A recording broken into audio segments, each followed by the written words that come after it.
and welcome to the walkthrough for the Beverly Property Sheet template. When you get the link, you'll be directed to this page and you just hit Use Template, and that will bring this into your own Canva account. The first thing you should do is head over to File and make a copy, just so that you have the original in your Canva home page, and if you make any mistakes, you can go back and you'll have it there for you instead of having to re-download the entire thing.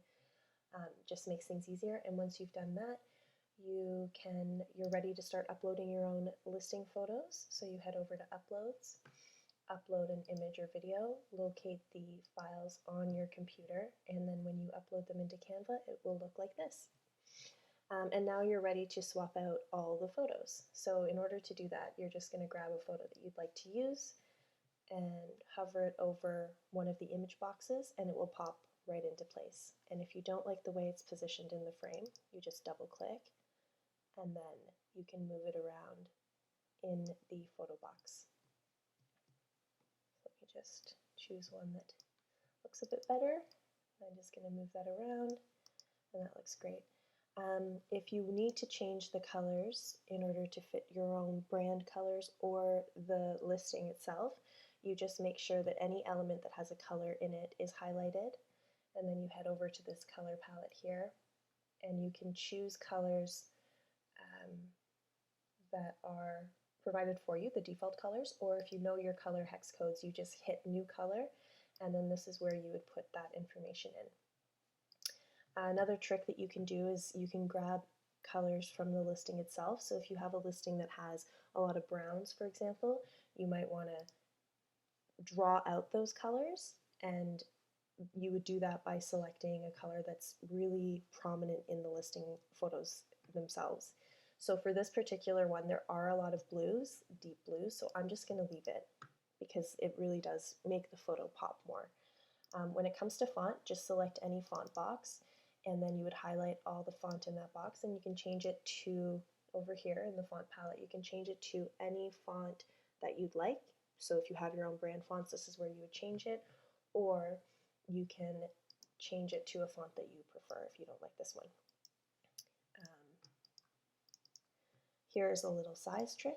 If you have a property that has a longer name, maybe Beverly Hills Avenue, and then the box does this, just drag the box out to elongate it, to give it more room, but also you can highlight the text in the box and then head over to this tab here, the spacing tab, and you can move the lettering around, the spacing around. Oh, I wish I could show you that. You can move the spacing around so that there's less or more space in between each individual letter. So that's a little trick to ensure that you don't have, sometimes what will happen is your listing address is so long that you'll have a double line here, which doesn't really work for the visual that you're going for this particular template. So just make sure that it's highlighted, and then you can play around with the spacing however you want. And then the same goes for any of the text boxes. You can just highlight them, change the colors here, change the font here, and change the sizing here.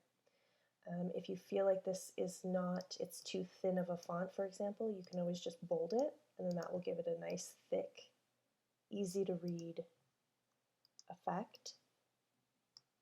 And you can do that here. Here's where we've just added little not call to actions, little titles that describe the rooms.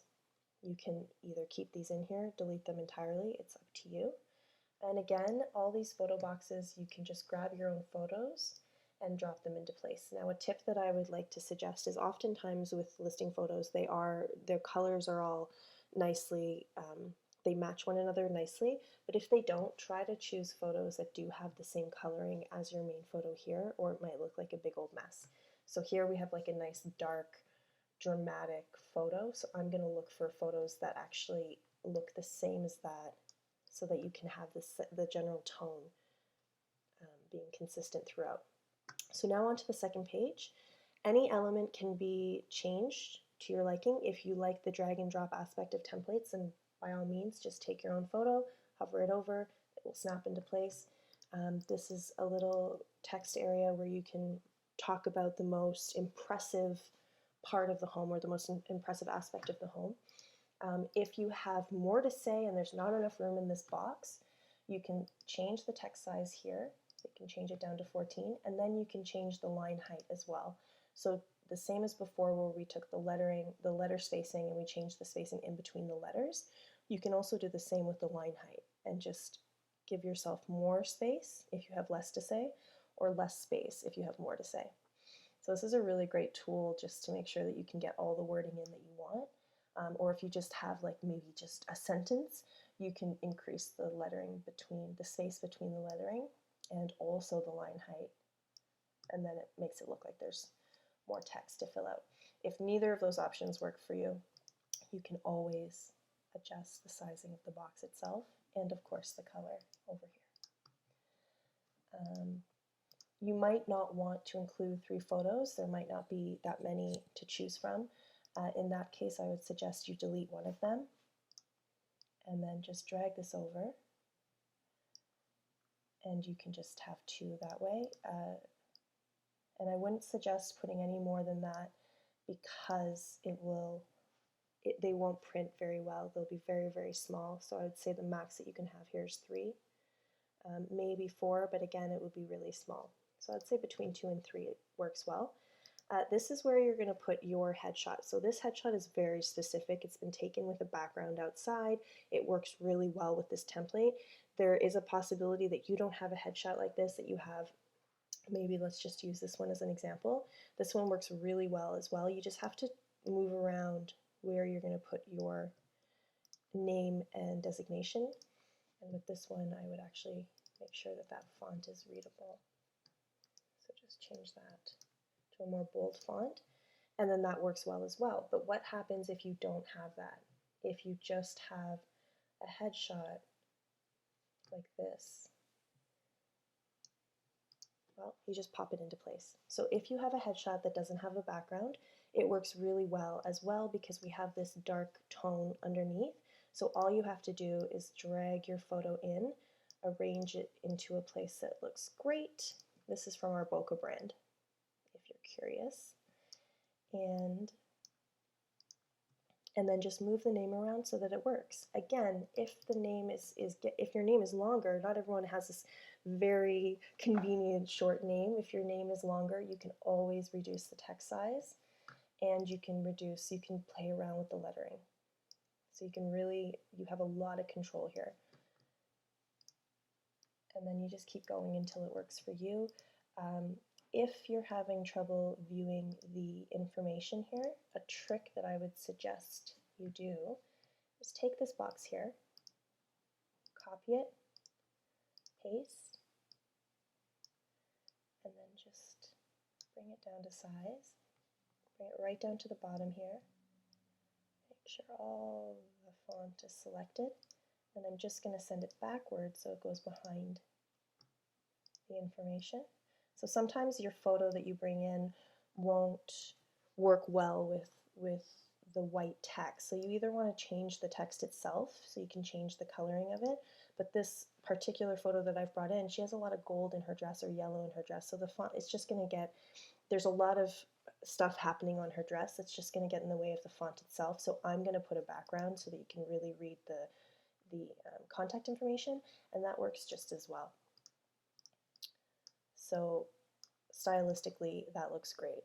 And then of course I would put her name probably up here, larger, and the sales representative underneath that, and just play around with her a little bit, making sure that it all looks good. So this is something that you can just play around with, making sure that it fits in that area. If you do have a photo if you do have a headshot, if you do have a headshot with a background in it, then absolutely that works as well, as you've seen. And to just elongate that, just gonna leave that there for now. And then of course, this is where you would put the property description itself. So if you have a long property description, you can put that here. Another option, also something I'd like to draw your attention to, is the way that this fits in the box. So right now we have it left aligned, but if you keep hitting this button, you can justify it as well. So if you're one of those people who likes straight edges, as I am, you could just make sure that it's justified by clicking this button until you get the right alignment. This is where your property description goes. There's a box behind here that's white. You're more than welcome to change that image, to change that color. And then before you save this, you go to File and Show Print Bleed.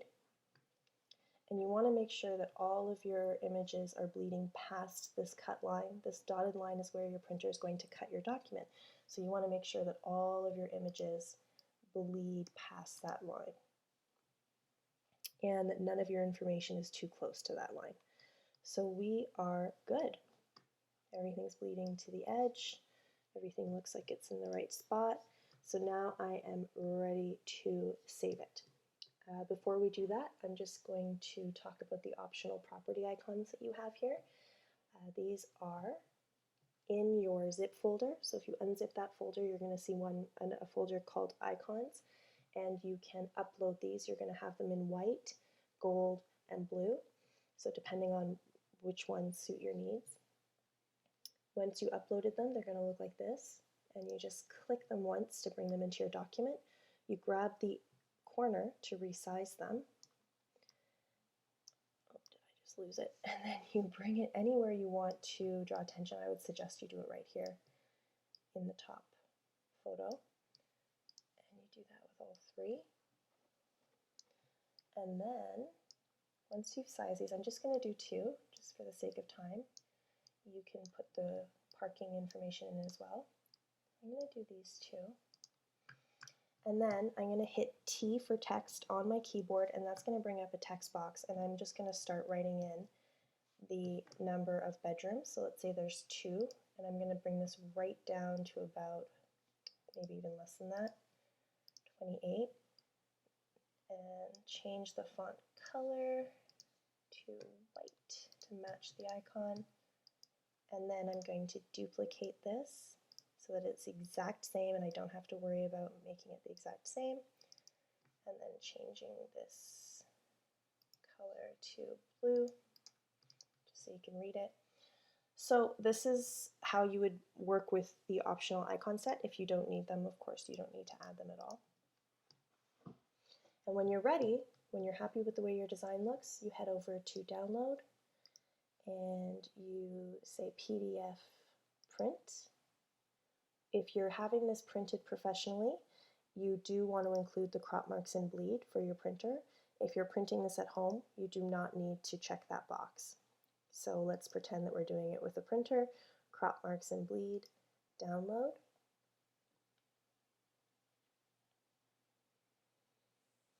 And once it's been downloaded, I'm just going to show you what it's going to look like. And we just want to take a quick look that these lines all look right for your printer, and they absolutely do. This looks great. So I'm going to send this file right off to my printer, and it will look fantastic. I hope this tutorial was helpful, and if you need any more help, please feel free to check out 4thstreetcreative.com/tutorials for our large resource library. Happy designing!